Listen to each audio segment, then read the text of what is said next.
Welcome friends, வாங்க இன்றைக்கி நம்ம லஞ்ச் ரெசிபிக்கு சூப்பர் டேஸ்டான பன்னீர் புலாவ் டக்குன்னு ஈஸியாக எப்படி செய்யலான்னு பார்க்கலாங்க. இந்த லஞ்ச் பாக்ஸ்க்கு நம்ம கொடுத்து அனுப்பலாம்.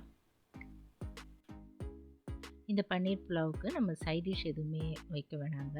ரொம்ப அருமையான இது பன்னீர் புலாவ் எப்படி பண்ணுறான்னு பார்க்கலாம் வாங்க. அதுக்கு என்ன தேவைன்னு பார்க்கலாம்.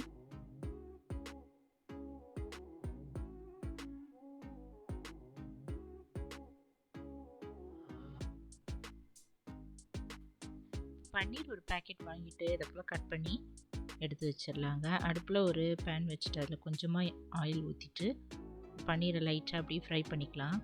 ஃப்ரை பண்ணி நம்ம இறக்கி வச்சிடலாங்க.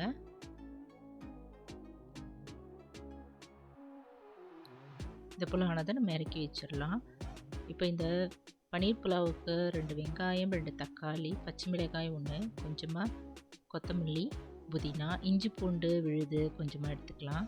1 ஸ்பூன் அளவு பிளெயின் மிளகாய் தூள், சோம்பு தூள் 1 டீஸ்பூன், 1/2 டீஸ்பூன் கரம் மசாலா இதெல்லாம் எடுத்து வச்சுக்கலாங்க. இப்போ அடுப்பில் ஒரு பேன் வச்சுட்டு அடிகனமான பேன் வச்சுட்டு அதில் ஒரு 4 ஸ்பூன் ரிஃபைண்ட் ஆயில் ஊற்றிக்கலாம். ஒரு பட்டை, 2 லவங்கம், கொஞ்சமாக சோம்பு இதெல்லாம் போட்டு நல்லா தாளிச்சிடலாங்க.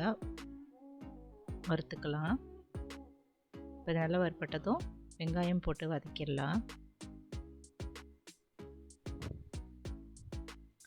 வெங்காயம் லைட்டாக செவக்க ஆரம்பித்ததும் இஞ்சி பூண்டு விழுது, இஞ்சி பூண்டு நசுக்குனது போட்டுடலாங்க. இப்போது தக்காளியும் போட்டு பச்சை மிளகாயும் போட்டு நல்லா வதக்கிக்கலாம்.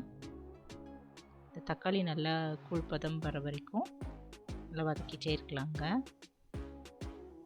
இப்போ இது நல்லா மசிஞ்சிருச்சு. இந்த தக்காளிலாம் நல்லா சாஃப்ட் ஆகிடுச்சு. இப்போ எடுத்து வச்சுருக்கிற பொடி வகைகள் எல்லாத்தையும் இதில் போட்டுடலாங்க. கரம் மசாலா எல்லாம் போட்டுட்டு உப்பு ஒரு 1/2 டீஸ்பூன் போட்டு மஞ்சத்தூள் 1/4 டீஸ்பூன் போட்டு நல்லா வதக்கிக்கலாம்.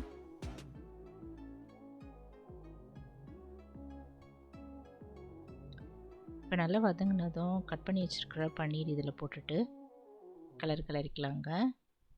கட் பண்ணி வச்சுருக்கிற கொத்தமல்லி, புதினா தழைகள் மேலே அப்படியே தூவிட்டு கலந்துட்டு கொஞ்ச நேரம் அப்படியே அடுப்புலேயே வச்சுக்கலாங்க.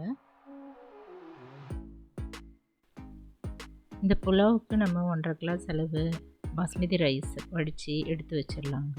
நல்லா புலன்னு இந்த புல வடித்து எடுத்து வச்சிடலாம். நல்லா இது ஆறுனதும் இந்த பேனில் போட்டுட்டு இந்த பன்னீர் கலவையோடு போட்டு நல்லா கலந்துக்கலாங்க. உப்பு பத்தலைன்னா உப்பு இதோட ஆட் பண்ணிக்கலாம். நல்லா இது போல் கரண்டியில் கிளறி விட்டுடலாங்க. கொஞ்சமாக நெய்யும் மேலே ஊற்றிட்டு கலந்துட்டு 5 நிமிஷம் போல் அடுப்பில் அப்படியே இருக்கட்டும், மூடி வச்சிடலாம்.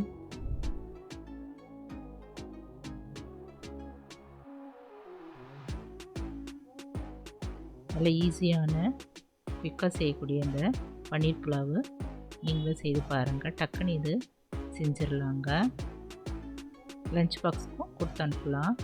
சைட் டிஷ் ஒன்றும் தேவையே இல்லை. விருப்பம் இருந்தால் இதுக்கு நம்ம ஆனியன் ரைத்தாவும் தொட்டு சாப்பிட்டா அருமையாக இருக்கும். நீங்களும் இந்த டேஸ்டியான பன்னீர் புலாவ் செய்து பார்த்துட்டு எப்படி இருக்குன்னு சொல்லுங்கள். இந்த வீடியோ பிடிச்சதுன்னா என்னுடைய சேனலான குக்கிங் வித் சித்ரா அன்பு சேனலை சப்ஸ்கிரைப் பண்ணிக்கோங்க. லைக் பண்ணுங்கள், ஷேர் பண்ணுங்கள். தேங்க்ஸ் ஃபார் வாட்சிங். நம்ம அடுத்த வீடியோவில் பார்க்கலாம். நன்றி, வணக்கம்.